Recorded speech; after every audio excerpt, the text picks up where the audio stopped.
Since the time I started to work in the Ministry of Information, it was like in 2000, and at that time it was a difficult time for the political situation in Eritrea. And immediately after 1 year, when I joined the Ministry of Information, the government started shutting down all the private press.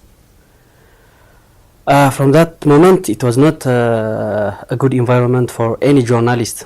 I would say that whatever you do, it's not from your own observation. As a journalist, you observe something and you want to report. It's not what the government wants, because we were working with the government and we were government media personnel. I wouldn't say that we were journalists. We had to be embedded with the propaganda. So whatever information you see it from the government's policy.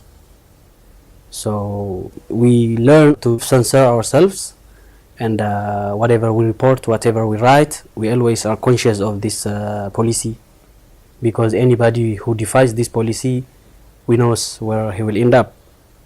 In the beginning, they just let you do simple stuff and just train you to be self-censored, because they don't tell you that we censor everything, but they teach you how to, because for example, if they ask you to prepare an article about something, it has to go through 3 processes at least. You write the article, you produce everything, then there is the first editor, then there is the final one who decides, okay, this is ready to be published or to be on air or not. So through all this way, you learn how to be self-censored, because if you do it on your own way and they say that no, you don't do this again, and for the second time and for the third time, I don't think you will have the time to do the same thing for the first time. You will end up in prison maybe. From time to time, you see some colleagues disappear. Like,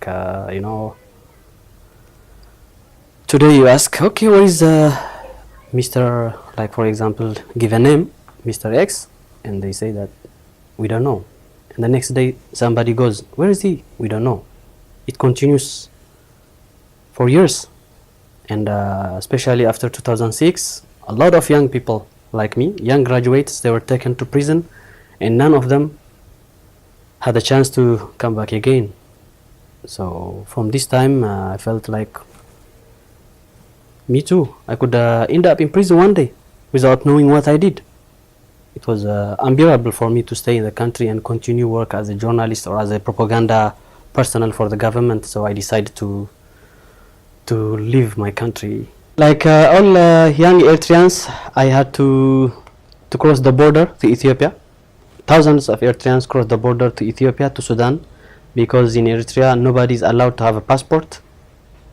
Nobody is allowed to have a passport unless otherwise you are very old or very sick, which is approved that by the medical board, that this person is not valuable for the government. Unless otherwise, he cannot have a passport. So, like all the young, I had to cross the border to Ethiopia, and I was staying in Ethiopia for a while. In Eritrea, actually, it's not only journalists who are filling the country; it's everybody. Everybody, even doctors, even pilots, even high officers, like Minister of Information himself, he defected finally. So you can imagine how the system is crippling to attack everybody finally. And the situation in Sudan, the situation in Ethiopia, the situation in all countries is not good, of course, because we have big refugee influx in these countries, and of course it's not good at all. Once you are a refugee, the first thing you feel is you are like identityless. In the beginning, you were thinking you're somebody in your country. The moment you become a refugee, you're just a number. The moment someone crosses the border, and immediately you join to a camp which is run by UNHCR, and the camps, they are not good, not well protected, especially the camps in Sudan. Sometimes some agents can cross and take someone they want back to Eritrea, and as we have recently seen new developments in the camps in Sudan, some people, they try to traffic